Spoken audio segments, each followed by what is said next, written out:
Now go ahead and talk. Now I'm talking. Can you hear me now? Now, can Hello, we hear lovely him? people. Hello. Yep, Okay. yes. So I have to make you use my desktop noise. So you may get some Discord dings. I've closed Discord. You may get one or two just to let you know. But apparently I cannot bring the sound in from the web channel that we're using. You have to use my desktop audio. So, but Wow. apparently you can hear him now, But I'm a robot. but you're a robot. Why are you a robot? I don't understand why you're a robot now. Beep, beep, beep. Oop, oop, Sexy beep, Jared beep. voice. I Gord the don't know Rogue what to says tell it's you. fine. It's No, not it's fine. Discord, Borkware. Surprisingly enough, not using Discord. I think it was because I switched scenes midway. Maybe that was what's going on. I don't know. You never know sometimes with tech. We apologize for the tech issues. We're all You here know now. the good news is we're going into studio on Wednesday, and this is all going to be someone else's job. Actually, it's a great way to start. You know, we have a lot to go over today. Got a whole bunch to go over. Most of what we're going to cover today is going to be our new upgraded interactivity. Yeah. Upgraded. Before we get into that, did want to got room echo. Let me see. Maybe this will help a little bit. Also, you should be fine. I don't know why that's doing that. Let me look at my sound settings. But we will be going. I did want to talk today. Unfortunately, Heather and Leah have had to take new jobs. They are talented musicians who have lended us their time and ears and talent, and we are very appreciative of that. But as such, they are often given other opportunities. So our music ladies have unfortunately moved on. They still watch, from my understanding. They still are supporting us in their own time. Just that they have had to take a new job. But worry not, we have found ourselves a replacement. Some of you, if you've ever watched any of my streams, I don't think you've lost Jared. I think Jared's just being quiet right now. Oh, no, Jared, we lost you on that side. I even can't hear you now. Weird. What is going on? This is my computer, guys. I need a new computer. Let's just be honest. Ron needs a new computer, clearly. Yeah, I'm not hearing you, Jared, at all.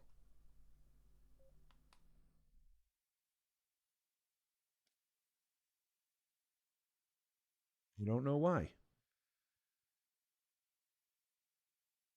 Jared, can you? What about now? Yeah, I'm There he here. is. Okay. There it is. So, apologies again. That was my issue there. Pressed the button and it went somewhere else as well than it hid. Sound is hard on computers. I apologize. Maybe this is just the fates telling me I shouldn't talk today. Well, Jared is nursing a sore throat, so Jared will be probably more quiet than he normally would be. And yes, it is Milo's fault. Milo did all of those things. It was definitely not Ron. It was Milo. Yeah. So I was saying, we have found a replacement. Our friend, if you've watched any of my streams, you may know one of my friends, Mr. Chris Perry, who is a very talented musician. I've played some of his music on my streams as well. He will be joining us as our sound tech as well as our new music lady. He will be our music gentleman. And I'm excited. He's got a lot of experience. He's already discussed working with us in person for music, as well as in our own musical, like being able to sing, not just him playing music behind what we're doing. So there's a lot of opportunities and things that Mr. Perry is very, very excited about. We're excited to have him. We are honored and lucky to have someone with Mr. Perry's musical talent.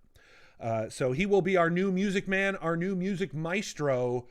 I don't think he's here this morning, but if you see him, he has joined our Discord now. He's in the official, unofficial Discord. So if you see him about, give him a tip of the hat and say hello and thank him for joining us.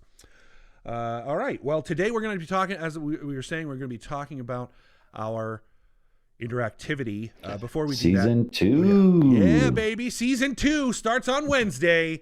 Before we do that, I do want to thank everyone of our patrons. We have a patreon.com/the dungeon run. It is the reason we can have a season 2. It's the reason we have this show. It's the reason we have any of our shows, is the generous donations from our fan base through Patreon, as well as our Twitch stream right here. And do want to say thank you for the hype train, everyone. To Amass, thank you for the gifted subs. All of you resubbing for, oh man, going on 15 months now. That's crazy. Thank you everyone for your donations and time. It is because of all of you that we're even able to go back into studio and have a second season. So thank you very much, all of our Patreon supporters, and thank all of you who are here, who are watching us as well and donating your time. So yeah, and if you haven't watched the season zeros yet, what are you doing? Yeah, you should go watch the session zeros. Sorry, session zeros. Yeah.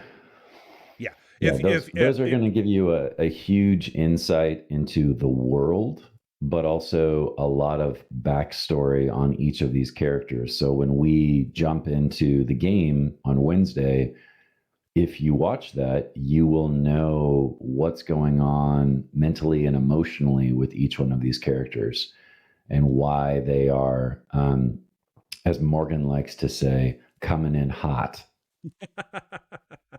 Yeah, coming in hot for sure. We have someone here who's like, I like being blind though. Sitar, it's not blindness, because it's actually missing canon information, right? We actually describe some of the cities in the island that they may eventually go to. There's a lot of different little sprinkled things in there that hopefully you will be pointing to later on in the season and be like, oh, remember in session 0 when they said that? Yeah. You also get a chance to see Jared and I play goblins together. So go have a fun time with that. Goblin and buddies. We were husband and wife. Mm-hmm. We were, which was totally improvised. Morgan's session 0. Indeed. And we ran a bar together in Jessica's. Mm-hmm. What else did we do? We ran as dwarves. Yeah. Making silly faces. So, as Brandon pointed out, you get to hear me and Jessica sing as well. So we both blended our singing voices. But there's also a question, Kaz Farron. Yes, there is a map, and we will be. Oh, it's so good. It's so good. It's so good. You don't even know how good it is. There are so many things in this season that we've tried to upgrade, really trying to give back to the community in a way that we think will work well. In theory, we have 3 maps. Yep. Yeah. In theory, we have three different maps. We Not have even in theory. Island. In real world practicality, we have 3 maps. We have the northern map, we have the southern map, and then we have the map that has both of them together. So we have 3 maps, and they're colored too. They actually have color this time, so it's gonna be awesome. Oh, JP Couvert, man, he just hit it out of the park. Yep. And we have character art for all the characters, which is coming. That's all done now, but that's coming. You'll be seeing that next couple of JD days. illustrates.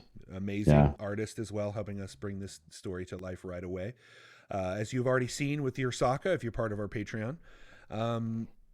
To a mask, yes, you want to know the story behind the balloon colors. Well, we'll go all about that. Now, here's the thing. We're not going to share with you the story of of why our forces are changing. That will come on Wednesday. So you'll have to watch on Wednesday to get the story reason.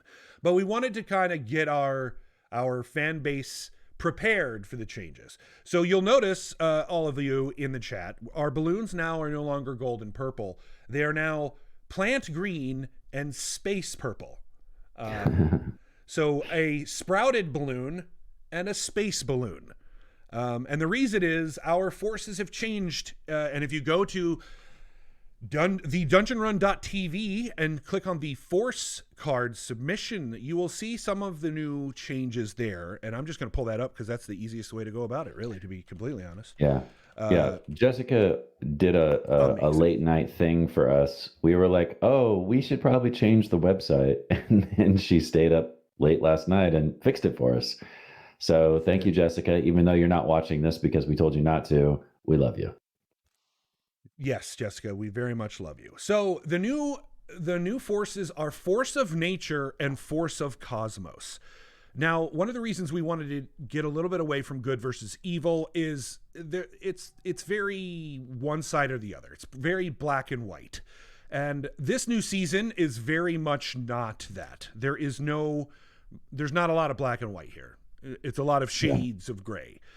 So we still wanted that dichotomy, that contention, that versus, but a lot more on, in a way that isn't like, that boils down to help the party, hurt the party, because that seems to be a little simplistic. Yeah, we also, we want flexibility, but we also want you all, when you submit force cards to us, to have the flexibility of writing cards that aren't necessarily inherently good or inherently evil. One of the things that I thought was fun about specific force cards that we got, especially back in the day when we were in the studio, and since we're going back to the studio, this will be great, is that there were force cards that would trigger something or have a neutral effect go off, and how the players decide to play off of that, whether they use it or run away from it or face it head on, it's entirely their choice as characters. So it opens up the possibilities. And that's what Ron and I wanted, because we're trying to create this sandbox world where the players can go wherever they want and do whatever they want. And that has to be incorporated into everything that we do, including the force cards. Sambria, I'm not saying that season 1 was black and white. It was not. There was a lot of color and gray in that. But what I'm saying is, at its face value, the idea of good versus evil is a black and white issue, and you can tell that because a lot of our fans were like, "Well, what about force of neutral cards?" So taking that into account and that heavy feedback, again, we're trying to really take feedback from our community. You know, one of the things that we've added is tiers. So there now be tiers as well. So it won't just be one card for each side. It will be tiered cards. So they will graduate as more are unlocked and as more balloons and are new. The two new forces will be a sprouted potato and a space yam. So we're still working on that art, but that will be that should be available come Wednesday, from my understanding.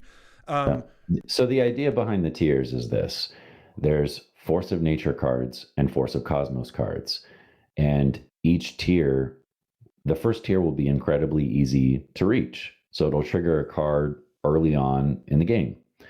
The second one will be slightly harder to reach, but that card is going to be a tier 2 card, and a tier 2 card is going to have a bigger effect on the game, on the players, on the world, on the story than tier 1, and so on and so forth, up until the point to where there's a tier 5 card in each column, one in nature and one in space, and those are going to be big cards that do big things. Right.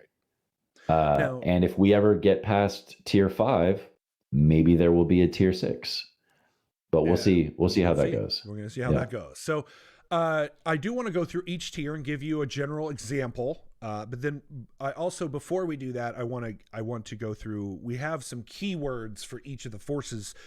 So when you submit, you have something for inspiration. So for a force of nature, there are a couple of keywords that we talk about when we think of force of nature. Now, in addition to our tiers, we've introduced something called helpful, hindrance, and neutral. And that's to get back to still give a tip to the hat to the old way of good versus evil and force of neutral.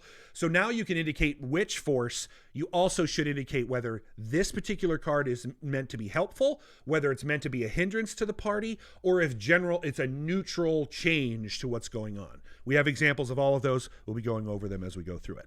But first, force of nature keywords. So we're looking at things that are raw, primal, elemental, fey, natural, medicinal. Earth, wind, fire, water, venom. Ice, animals, reptiles, fish, birds, storms, clouds, primordial, ancient, woodlands, trees, stone, mountains, plains, rivers, lakes, lava, obsidian, swamps, earthquakes, creation, survival, food, badlands, desert, plants, fungi, Yeah. algae, decay, disease, and the seasons.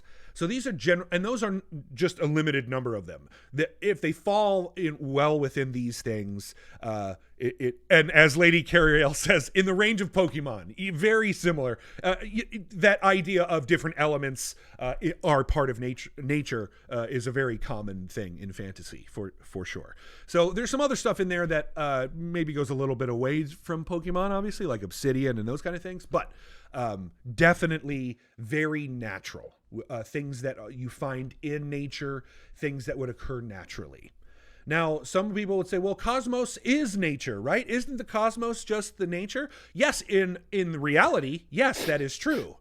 In fantasy, no. The astral plane is a different plane than the material one, right? So force of cosmos keywords are going to be things like astral, space, time, clone, science, physics, luck, stars, location, universe, creation, planar travel, macrocosm, order, the heavens, harmony, planet, ether, magic, the arcane, astronomy, chemistry, geology, metallurgy, genetics, paleontology, molecular biology, physiology, math, statistics, fate, lore, knowledge, dragons, history, aeronautics, astrophysics, acoustics, sounds, engineering, machinery, quantum physics, psychic, paranormal, and manufactured.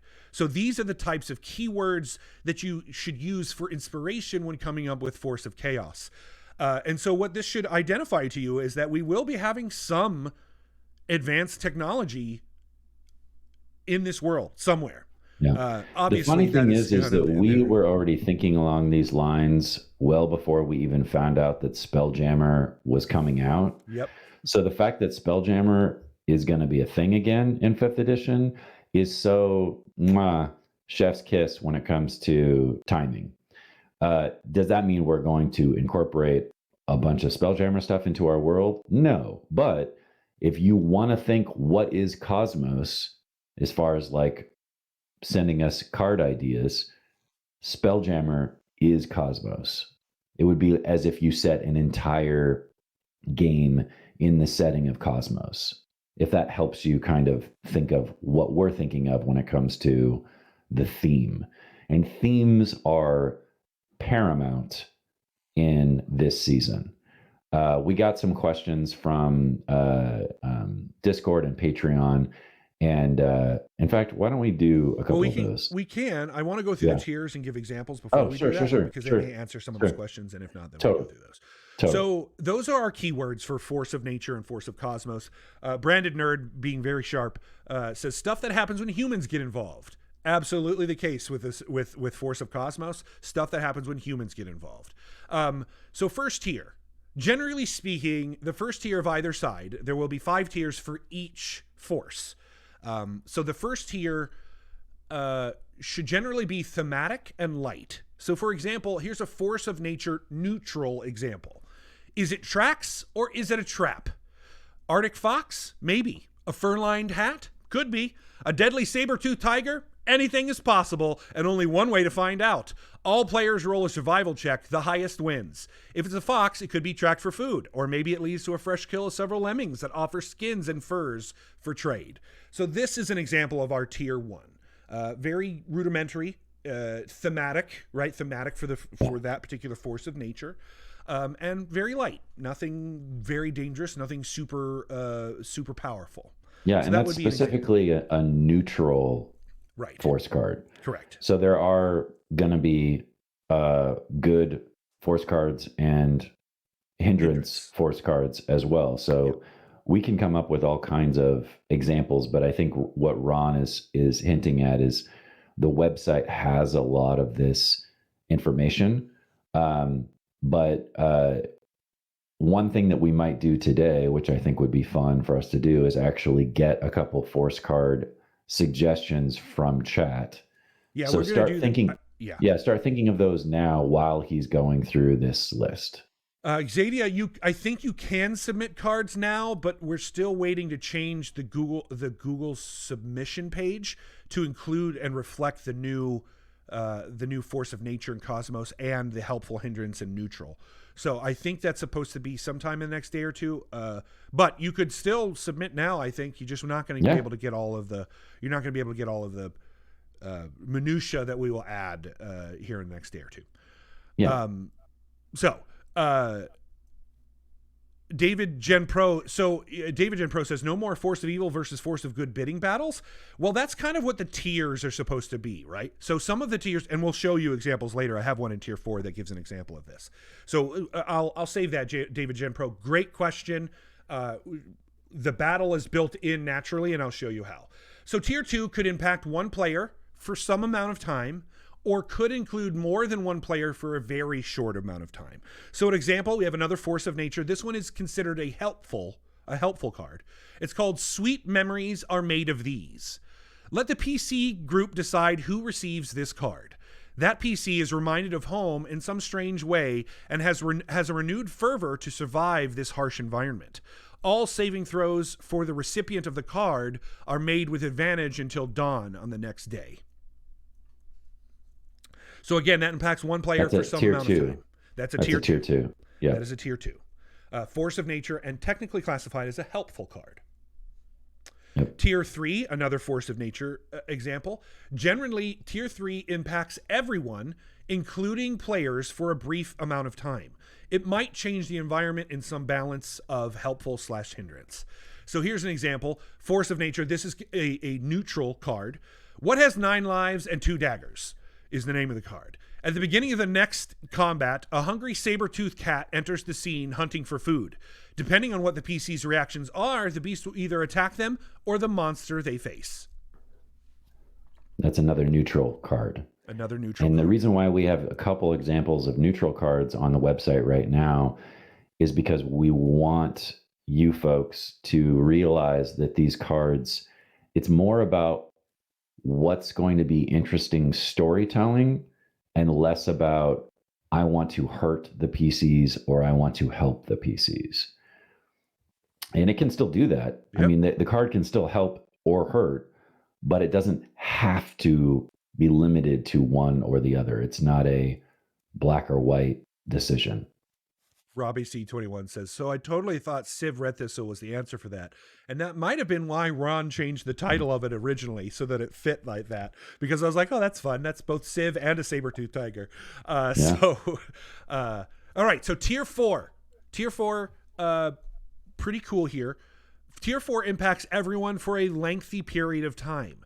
This tier could also include scrolls, potions, and one-use magical items. Here's an example, a force of cosmos that's helpful, called Sacrifice Everything. The very fabric of space warps around you, and tendrils of star stuff extend from your arms as you battle, driving you to power you've never felt before, but with an exhausting cost. During this entire combat, the player characters can turn any hit into a critical, but they suffer 2 levels of exhaustion if they choose to do so. This is considered a helpful card. It's an Uggo card. It's an Uggo card. That's exactly it. I'm willing to sacrifice my own safety to make things bigger. Yes, 2 levels of exhaustion. And that means they could do it more than once in a combat. If they do it 3 times, they'll die, but an option. So that's an example of a Cosmos helpful card at a level tier of 4. Now, there could be some arguments that that's a neutral. There could be an argument there, but I generally think that if you're critical hitting but taking 2 levels exhaustion, that's overall a benefit for you because you get to choose which one to do it. And if you decide to fireball at level 4 and then choose to critical on that. Yep. Keep that in mind. It does say hit, but that also means spells. So range damage or spells that do damage. Anything. So now our tier 5. This is the highest tier that we have currently. Tier 5 impacts one person or the group in a major way possibly for multiple episodes. This tier could include low-tier magic items, random-themed treasure chests, etc. Now, an example of this, it says force of nature. It is not. It's a force of cosmos. I just figured out a misspelling, or excuse me, an error on our website. It's a force of cosmos, and this is considered a hindrance card. It's called Cosmic Chaos. As spells are cast, small openings to other dimensions open around you. The next 1d4 spells cast by any player triggers the Wild Magic Surge table. The player triggering this may counter the roll. The player who triggers this effect may counter it by expending all remaining spell slots. A minimum of 1 spell slot must be used in order to change this. And it's almost a neutral card. And the reason why I say that is because Wild Magic Surge table has good stuff on it as well. And we also have our own custom Wild Magic Surge table that we will include, even things that are worth that tier. And that's a tier 5 card. That's huge. If you guys get to tier 5 in the game, it's gonna change things. And it's gonna be because of you. Yes, absolutely. And to keep some of in the combative elements of force of nature and force of cosmos, as in like bidding against each other, one of the things that we've played with and will include in some of our cards is that the durations of these cards, especially as you get into higher tiers, will change based on what the other tier is. So there's one card I have, for example, called Bearquake. And Bearquake is essentially when there's an earthquake and a dire bear attacks from the break in the world. This is a level 4 force of nature, and it's considered a neutral card. The thing about the Bearquake is the dire bear only attacks those that are not Ursaka, that are not druids, or are not natural, or not considered a beast. So anyone else can be targeted. That includes every bad guy as well. But the duration of that is the number of rounds that is 2 times the force of nature tier minus the force of cosmos tier. So for example, that's a tier 4 card. So we know that Bearquake would come when force of nature is at tier 4. If force of nature is at tier 4 and force of cosmos is at tier 2, then the Bearquake is only going to last for 6 rounds instead of 8, because 4 times 2 minus 2, or excuse me, 4 times 2 minus 2 is 6 instead of 8. So this is the idea of how you can kind of pit the cards together. Have their durations last. Just Jules? Yeah, we're playing D&D. It's math. It's definitely math. We're playing D&D here. So for those who like writing force cards, I figured a little bit of this math would be fun. Now you can do other things. It doesn't always have to be 2 times, 2n plus 1, which comes from math, obviously. But it can be other things. So we have some of the things I want to say there. To keep these in mind. The setting is still high fantasy, so please keep the suggestions within that theme. We're not looking for guns. We're not looking for medical equipment that you might find in a hospital.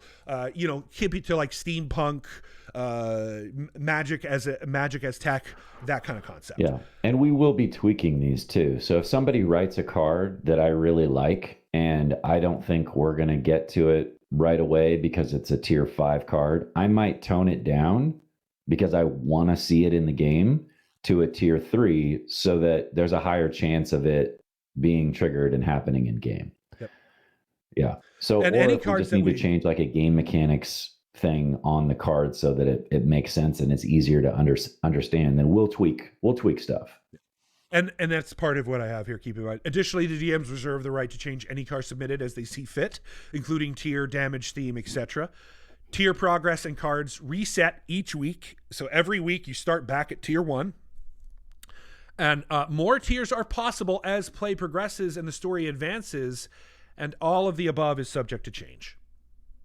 Yeah, I mean, we're really leaning on the idea that some of this stuff is on a trial basis. And so the first game, the force cards are going to be stuff that we've written so that we kind of know what to expect. But it also gives you, when you're watching, an idea of the kinds of cards that we think are cool and help the story along. Then when we start getting in a bunch of your suggestions or suggestions that you start sending us now, because the website's up and running, then we will start incorporating more and more, and possibly all viewer suggestion cards.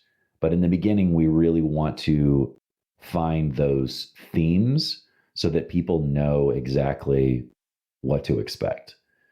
I did see a question in here about, will we know the helpful, hindering, neutral of each tier before it's unlocked? That's something that Ron and I are still discussing. Right now, I want to keep it a surprise, especially for the first episode or two. That being said, in later episodes, it is very tempting to color the cards so that we can read a tier 2 card and go, oh, the next tier 3 is going to hinder, or the next tier 3 is going to be helpful, or the next tier 3 is going to be neutral.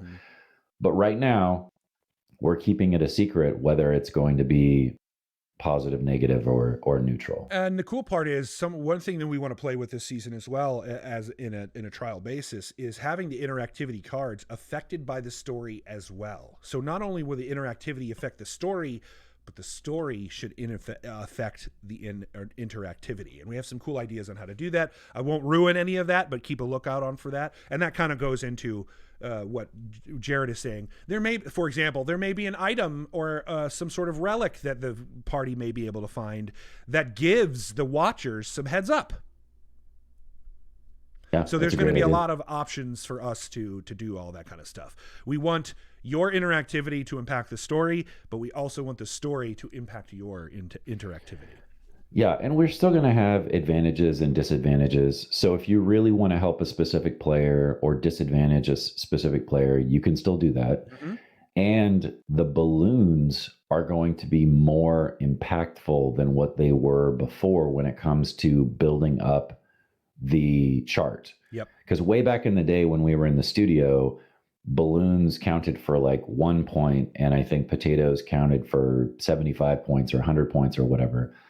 We're gonna level that playing field a little bit, because we really want people, anyone, regardless of their financial situation, to get involved if they want to be.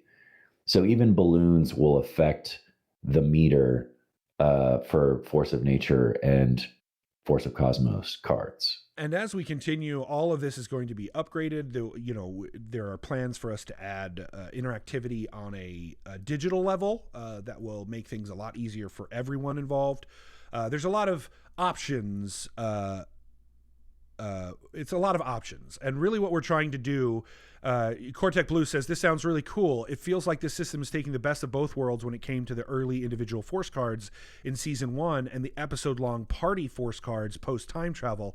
I'm excited for this. And that's exactly what our target has been. We liked the individual force cards in the early, but it was very disruptive. There were a lot of them. We didn't get to play a lot. So now we've kind of found what we think is the balance of both worlds, where we do still get individual force cards, but they're tied more to a battle between the watchers on who's on what side. And I guarantee, it feels to me that in the last season, if you were force of good, then you were force of good. And when you were force of evil, then you were force of evil. And that's pretty much where you stayed. I have every reason to believe, as this story unfolds and you learn the story reasons behind our interactivity, that you will flip-flop constantly, and I hope that's the case. So I'm very excited for this, because I think this is a upgrade to the system that we had before. Yeah, a lot of people are asking in chat as well. The DM advantages and disadvantages will be shared by Ron and I. All the advantages and disadvantages from last season are getting carried over. So I don't know exactly how we're doing it, but you do? Okay, great. Why don't you tell them? All of the advantages and disadvantages that were left over for Uggo and Civ will be combined and equally shared between Serena and Carrie, our new players. Great. And I'm assuming the Jeff advantages and disadvantages will go to us. Yes. Great. Awesome. Love it. Yep. So, and I see a lot of comments of like the Force of Madness or Force of Chaos. We hope that this also builds in some of that for you, right? Because the cosmos can be very chaotic. Nature can be very chaotic. Cosmos Madness, definitely a Cosmos theme. Definitely a Cosmos theme for Madness. So you've got a lot of options here. I really encourage creativity. So if you have an idea for a card that you think is cool and you think would be a great storytelling tool, then submit it to us. And regardless of whether you think it's Cosmos or nature, Ron and I will move it into whichever category we see fit. And again, we'll move it around on the tiers. Now, I will say this. If you really want to hear your idea get read aloud and affect the game, the lower tier cards are obviously going to get triggered more often than the higher tier cards. Right. So if you can think of a great tier 1 card that's a storytelling or thematic card, put that sucker in the suggestion box. If you can think of an awesome tier 5 card and you really like it, but there might be a way to tone it down a little bit to a tier 4 or tier 3, you're increasing the likelihood of that card being used. And we're going to save all of these. So don't think that your suggestion that you made 10 episodes ago has been forgotten. Right. Because some of these cards that you come up with might work better for the story later on because Ron and I know what's coming. And we don't want to, get the cart before the horse or the Vardo before the Achirai in this story. Also keep in mind that tiers can upgrade. So you could submit a tier 1, a tier 2, a tier 3, a tier 4, and tier 5. You could submit all 5 tiers and it be, it started as tier 1 and then we took as a storm. And then tier 2 was a storm with hail. And then a tier 3 was a storm with hail and freezing. So you can upgrade those tiers too. So it might be that in some episodes, every tier is just an upgrade to the previous one. So keep that in mind as well. We have a Whisper Josephine says, if we submitted a card and you guys, for whatever reason, decide you won't be using it, is there a way to let a person know who submitted the card to know? I hated waiting every week to see one of my ideas was ever going to be used. Unfortunately, Whisper Josephine, as much as I would love to help your anxiety be lessened, that is so much more work on our plate that I don't know that even with the 2 DMs that we could do that. I also don't want to say we're not going to use a card because we might change our minds. You know? We might use it later on, and you all of a sudden, So or I do appreciate cards. Look, like if Whisper if Whisper Josephine submits a card and we like the first half of it, and then AG McLeod submits another card and we like the second half of it, we might combine those and we'll call it a Whisper Josephine AG McLeod card. Right. And also keep in mind, Whisper Josephine, I'm an actor. And by trade, when we go out for auditions, we're never told when we don't get it. Yeah. It's never a thing. Because it would require, because the number of people that they see, the amount of time you would put in telling them that they didn't get it would outweigh what the reason you're there, which is to find someone to fit the role. So it was one of the things that I really suffered from early on in acting. It was like, well, why didn't you just tell me? Like, it's so easy just to give me a call that I didn't get it. It's like, well, I get it also because the casting director was like, yeah, but I just saw 400 people. 400 people, 5-minute phone calls is how much time? And I went, oh, yeah, that makes sense. That makes a lot of sense. So it's kind of in that line where with the number of if we're going to get 400 submissions every week, there's no way we're going to be able to have the time to tell everybody whether theirs got used or not, unfortunately. So and I would just encourage people that really want their cards read to focus on lower tier cards. Yeah, you'll increase your chances. Yeah. And there'll always be a limited number because we only have 5 tiers, but and only 5 per episode per force. So, there's inevitably people are not going to get read. So Cortec Blue has a good card or good chat comment. Do you want to read it? Yeah. Do you foresee needing to tweak and rebalance the mechanics of how quickly each force moves from one tier to the rest? Great question. To the next as the show goes on, based on how strong the participation is, or are you committed to the same formula that you decided on at the start of the show? Come what may. So as with anything, all of this is subject to change. And because we'll be adding more tiers as we continue, especially if you get to the later tiers, we will probably end up playing with a little bit of that algorithm and whatnot, just to make sure that we're being equitable and fair to everyone. So there's always subject to change. Those tiers we probably will not be forthcoming with on what they are, because we want them to be a surprise when you reach them rather than a calculated thing that you're trying to do. There will be some changes there, but any of those changes will be broadcast. We'll tell you that we're changing something or the reason that change is happening or occurring. In Infinity Hamster 66, don't be like the first campaign where Jeff got too many cards. That broke the game. That's exactly why we're doing the tiers. Right. Yeah, because there were also comments where people were like, my card didn't really, or the card that got triggered didn't really do much in the game, and I really wish that the card had a bigger impact. And I think this fixes both of those problems. You have higher tier cards that have a bigger impact, but you're also not doing 30, 40 cards in one session. So yeah, I think the idea behind this game mechanic is that it's going to fix both those problems and hopefully make it better. Yeah, absolutely. And Whisper Josephine, I'm glad you asked that. Please do not feel like you shouldn't have asked that question. You absolutely should have asked that question. People were talking about it all through season 1. Well, is my card going to be used? Can you let me know? The only reason, I just think it's a good thing to talk out loud about why we can't do that. Yeah. Why that's a lot. That's a lot of work. But thank you so much, Whisper Josephine, for asking that question. As someone who suffers from anxiety, I totally understand where you're coming from. So we have to get to these questions before we run out of time. Yes, we do. Brian Hughes on Patreon. Will there be a community force of good and evil? Well, force of good and force of evil are now essentially force of nature and force of cosmos. I'm not exactly sure what you mean by community, but the way the progress bar is going to work is that it is a community. Whoever is buying the cosmic balloons and cosmic yams, cosmic yams and cosmic balloons, that's all getting added to that same bar. And same thing with nature, it's all getting added to that same bar. Mm-hmm. So it is a community that is not only creating, but also triggering when these cards are going off in the game. And luckily now we have 2 dungeon masters.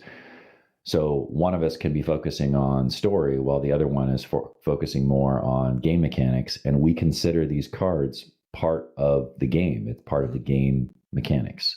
And again, question. Watch on Wednesday, and you will see how that fits into the story. And I hope you stop by. Yeah. Okay. Going to Discord questions. AG McLeod. Number 1, is there anything in particular you're most looking forward to? Non-spoilery. Number 2, are you hoping to keep a similar balance of combat and roleplay, or are you leaning more towards one or the other? And number 3, will any NPCs rhyme? Well, wow. That's a lot. Can we break it down one by one? No, we have to answer them all at the same time, simultaneously. Go. So number 1, is there anything in particular you're most looking forward to? Non-spoilery. Ron? What are you most looking forward to? I mean, honestly, I'm just most looking forward to being able to co-DM with you more. The session zeros were so fun as a DM experience. Yep. And it was so, the beautiful thing about being improvised partners for going on 3 years, Jared, is that it makes DMing with you very easy, because I know we generally speak well about what we think and how we, and a lot of what has been really surprising to me is having ideas that just mesh so well that it's like, God, are we in each other's head? Like, like what's going on? Yeah. So there's really several times where we'll be texting late at night and I'll come up with an idea or he'll come up with an idea and you're like, wait a minute, did we already have this conversation? Because I had that same thought. Yeah. And there's a lot of them where like, we're just going to talk for 10 minutes and then it's an hour and a half later. And we're like, well, there goes that 10 minutes that we were supposed to talk. Yeah. Woof. What I am looking the most forward to, 100%, getting back in studio, seeing people face to face, gaming face to face. We're going to have cool stuff and cool surprises. I get my hijinks back. So if I want to play pineapple games with people, I can play pineapple games. Gummy bears, everything. Like it's how it was, and it's how it's meant to be. Don't get me wrong. I loved all of our time that we spent streaming from home. Yes. I love being able to, walk downstairs and get in here and do a show for y'all. But there's something really special about gaming face to face and improvised storytelling face to face that you just don't get in a box. Mm-hmm. So that is what I'm looking forward to. And of course, our new players and the new story that we're telling and the world that we've created and all of that stuff. But that face-to-face interaction, I think you're going to see on Wednesday it's a game changer. It is. Yeah. Mr. Ryan Winters, you must have come late, but yes, there can be good and bad within both nature and cosmos.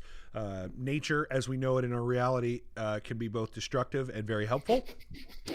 And so can the cosmos, right? So yes, you can vary the entire spectrum of good and bad in both of these force of nature and force of cosmos. That's kind of what we've been doing on purpose to get, again, away from that good and evil, black and white, and more of like a feeling and or a viewpoint. So definitely room for there. And then Sitar, thoughts on fourth wall, spill the wine type force of cards. Look, I'm all about it. Personally, whatever you want, put it in there. If it's too crazy, we'll be sure to dial it back a bit and try to get it to use. So, yes, we are back in studio for the next 10 episodes. We're doing what we did with caffeine, which is okay. We're gonna say we're gonna do 10, and if things go well, then we'll do more. But for right now, we're doing 10, and we hope everything goes well. So this is part of that, is helping us upgrade what we're doing. Yeah. So tell your friends. Yep. Tell your grandma. Tell your grandma's friends.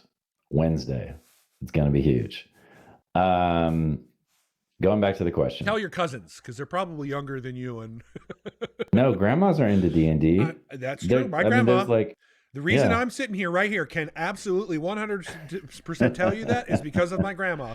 Because my grandma, when I was 17 or 18, started buying me D&D stuff for Christmas. She would go to the gaming stores and spend an hour or so talking to people that are in there to understand what her grandson was into. That was my grandmother. My grandmother worked for Hasbro for a while. Cool. Yeah, she is super cool, dude. My grandmother is like, she is as hip as it gets, my grandma. The new arcane artistry. Ron Ogden, Jared Kjack, and Ron's grandma. What's her name? Lucy. Perfect. Lucy. Question 2. Are you hoping to keep a similar balance of combat and roleplay, or are you leaning more towards one or the other? I mean, I like combat. Ron likes combat. I like roleplay. Ron likes roleplay. So, yes. The answer is yes. That being said, I feel like because we have 2 DMs, we really need to take advantage of that. And so one of the dungeon masters, again, focusing on story, the other one focuses on game mechanics. So when it switches over to battle, that co-pilot, and Ron and I are going to be taking turns, but that co-pilot is going to take over when it comes to combat, because they're going to be fresh. They're going to be ready to go. They're going to have the stat blocks printed up. They're going to know what's up, and they're going to be able to launch into that combat with a renewed fervor. And it gives the storyteller DM a break. Mm-hmm. So I hope that our combats run smoother and quicker, but just as action-packed as before. Mm-hmm. Yeah, that's my hope. Indeed. Good question. Yeah, number 3, will any NPCs rhyme? Well, I've had many requests to continue my poetry. Poetry sometimes rhymes. So that's all I'm going to say about that. And Ron likes to sing, and songs sometimes rhyme. Yeah, often do. So, yes, I would say yes. I would bet on yes. Rachauven, Racheuven. These names, man. I'm most interested in the evolution of the Watcher's influence, which I know y'all are going to be covering. Campaign 1 was forced to evolve so many times based on circumstances. From force cards to the tug of war, I'm just super curious how you reset everything with some perspective and a clean slate. Well, watch the whole first hour of this cooldown, and I think that will explain exactly what we're planning on doing. Yeah. We're not wiping the slate clean. We are tweaking and improving. Mm-hmm. And there's still going to be a team force of nature and a team force of cosmos. So if you all want to compete with each other, great. But the cards don't necessarily have to be evil or good. Mm-hmm. They can be, but they don't have to be. Mm-hmm. And that's going off of the feedback that we got from a lot of you. So thank you for that. And if you're the type that likes to make cards where, you know, the tiers are combative, where they're, you know, one impacts the other, we kind of gave that example earlier, which is then make rounds or damage, you know, increase damage if tiers are lower on the other tier, or, you know, increase time, that kind of stuff. Have the other tier impact the amount of damage, the save, that kind of stuff from the previous tier. Yeah. Good ways to do that. Yep. Ages Frankly 13. delicious. The model builders right now is Ron Ogden. Yeah. By the way, if you don't know this, Ron Ogden does 3D printing. Ron Ogden does a lot of painting. So not only can you commission Ron to print and paint stuff, but the majority of the stuff that you're going to be seeing in our show is going to be because of Ron Ogden.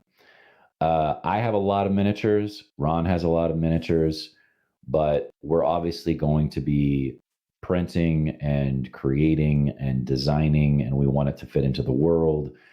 So I think as the game progresses, and especially with your support, and now it's more important than ever, the more support we get, the cooler those models are going to be, the more awesome and oppressive they're going to be. Yep. That's where that money is going to go, especially in the beginning, is production value. Value. Yep. Yeah, great question. Yep. Last question. Ages 13. Jeff has said that the campaign 1 grew out of a theme based on the idea of the vulnerable world hypothesis.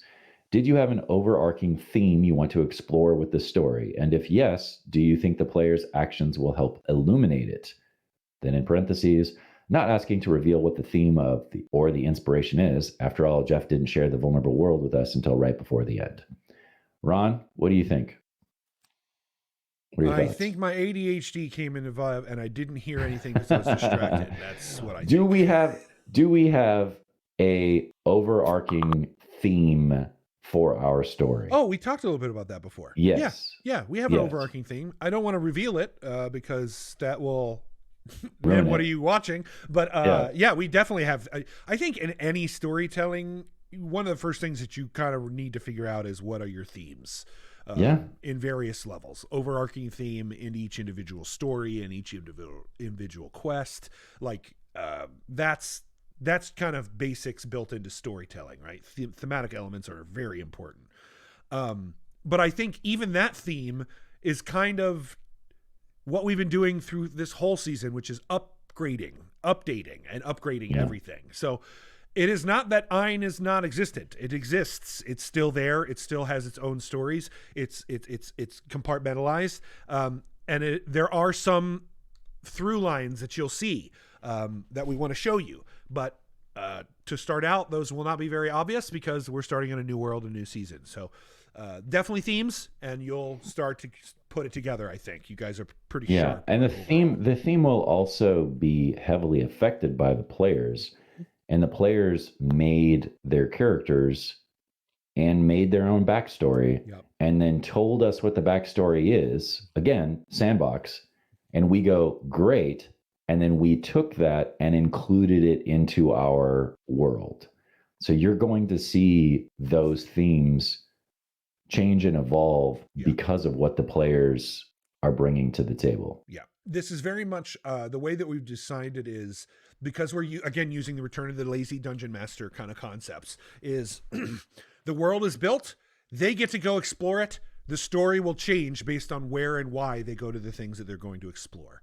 So it's a lot of making a story as it progresses, right? We're improvising not just long-term over 3-hour episodes, but we're also talking about improvising over months at a time to tell one really large story. So, we've got a lot of stuff to do in our hands, but there's 2 of us, and that makes it a little easier to do, especially when trying to create something and what is more. That's very, very easy to do with Jared. So I'm excited, and I think you guys really will love this season. So we're technically at time, but I would like, just to kind of get people's juices flowing, I would like to open it up on the floor on chat. If you have a idea that you want to pitch us for a Force of Nature, Force of Cosmos card, go ahead and put it in chat, and we'll pick one and we'll talk about it. And we'll say, hey, this is the tier that I think that card would be. And I think it would fit in great to nature, or I think it would fit in great to Cosmos. Go ahead and post those now. If you have something, and it can be simple because Ron and I are really good at saying yes and adding on to people's ideas. Go ahead and post those now. And when we get one, we will play with it. Yeah. Absolutely. Also, there's a question for you in chat, Jared. Yeah. When are you going to start teaching Logan D&D? I'm trying to. Yeah. I just got a big new batch of minis that I already showed Ron and we're planning on using in the show. But I opened them in front of Logan and he was like, what is that? And I was like, oh, well, that's a blah, blah, blah monster. And it does this and it does that. And he goes, oh, what's that? And so his brain is already percolating. I think it's only a matter of time before he, really wants to deep dive. That being said, he's head over heels in love with Star Wars right now. So nice. Whenever I'm like, hey, dude, what do you want to watch? It's not Pixar Cars anymore. It's not, Thomas the Train. Yeah. If he's watching with daddy, it's Star Wars. Cause then gotta get him hooked on those space operas. Yeah. Then the beautiful thing is then he gets to ask all of his questions. So when he sees something, he'll be like, what's that? And I'm like, that's BB-8. He goes, what's BB-8? And I go, that's a droid, blah, blah, blah, blah, blah. And then I explain it to him. And my knowledge is, it's extensive, but it's not that deep. So there's sometimes when he asks a question and I'm like, I don't know, I'm going to Google it. Yep. Well, something as deep as and as long as Star Wars, right? There's so much canon to that universe now. Right. You're gonna have to do some Googling for sure. All right, we've got some already coming in. Somebody said a tornado. That was that was their card, or tornado. Yeah. Another one is a whirlwind passes through and snatches what's in your hand. Cool. Cool. A construct built by a farmer to harvest crops that goes haywire. I like that because that's a good neutral card. Yep. Yeah. AGM McLeod says, a force of nature, a strong winter storm comes in, reducing movement speed and vision by half for all players and NPCs in the area for the next round. Yeah, love it. And I would say tier-wise, a tornado is going to be like a level 4 or level 5 tier, especially if it's like a legitimate tornado because it's huge and game-changing.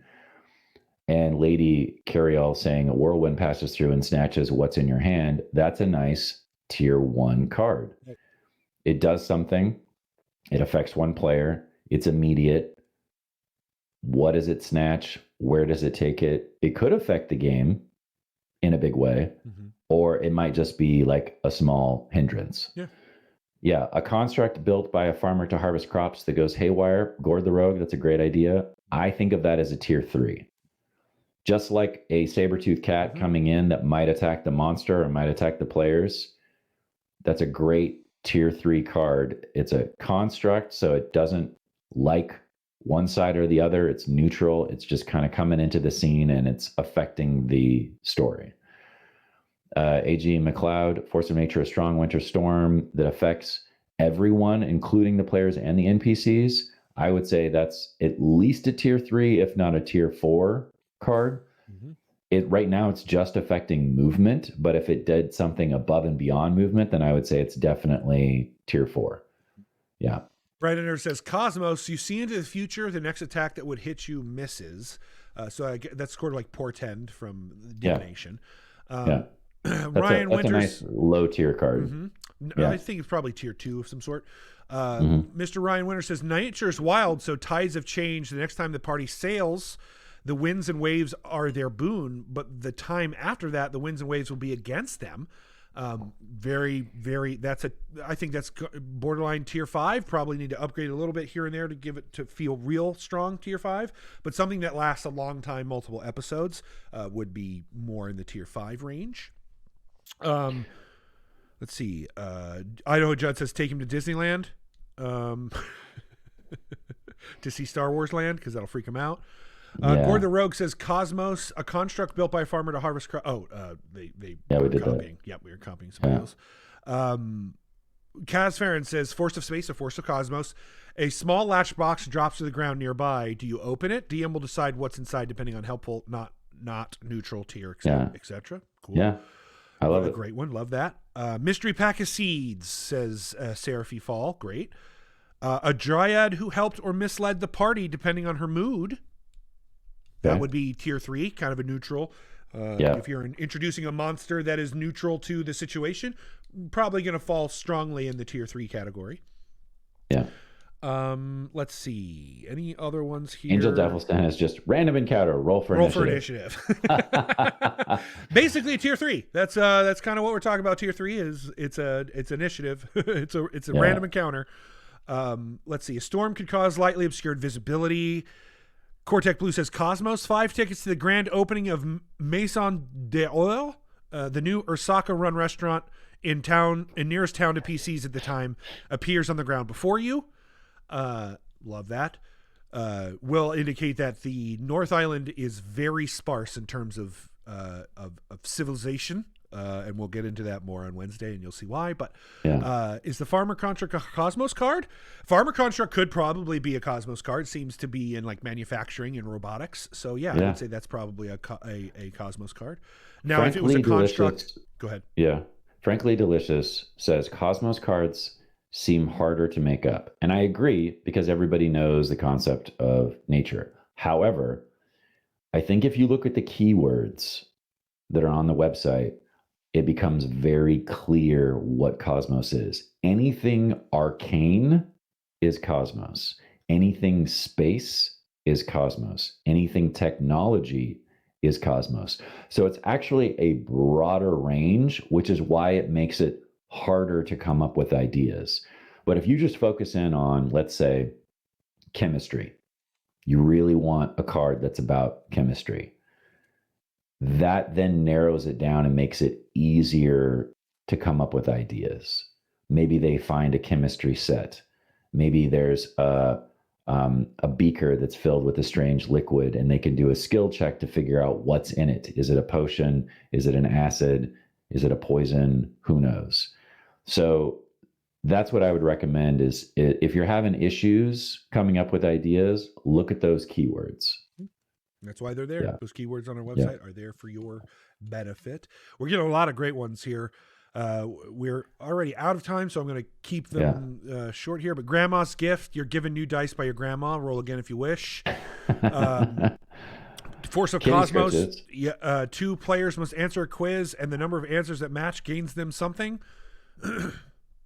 Kitty Scritches said, how would you classify the card that allowed James to speak into everyone's mind, everyone in the world? That is a tier 5 card. Tier 5 and probably a Force of Cosmos.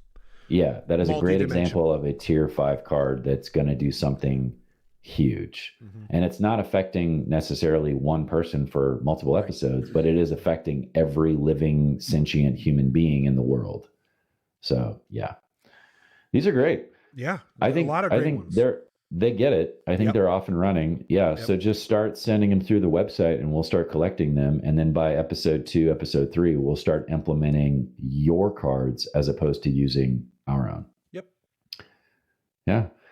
Well, This has been a Yeah, dude, it's lovely been a lot of cool fun. down. A lot Yeah, of I fun. can't wait for Wednesday. I know, dude. I'm so excited. Wednesday. I got one more character to paint, but I'm painting them today, and then we're ready to go. Sweet. Yeah, man. Well, shall we? We shall. Thank you, everyone, for coming today. We appreciate your time and efforts. We appreciate your donations, as always, to our Patreon supporters and those who give us bits and cheers here in the chat, as well as those who donate on the night. Thank you, everyone. We look forward to Wednesday, season 2, guys, in person. I just want to point out, I don't know, maybe they do, but I want to point this out, like how very few times in the history of fandoms that a fandom gets canceled, restarts, and upgrades after they restart. That's all because of all of you. Literally, the reason that's possible is because you guys made that possible. So I got chills right now because I want to thank you very much. I don't miss it. I get it. I understand that we are here because all of you have made it possible. So thank you so much. We really appreciate everything that you do, from your fandom to your support, to your monetary support, to your time, all of it. Thank you so much from all of us at the Dungeon Run. And we look forward to seeing you on Wednesday night, 6 p.m. on right here, twitch.tv/the Dungeon Run, back in studio. And as always, humankind. Be both. Be both. Bye. Bye.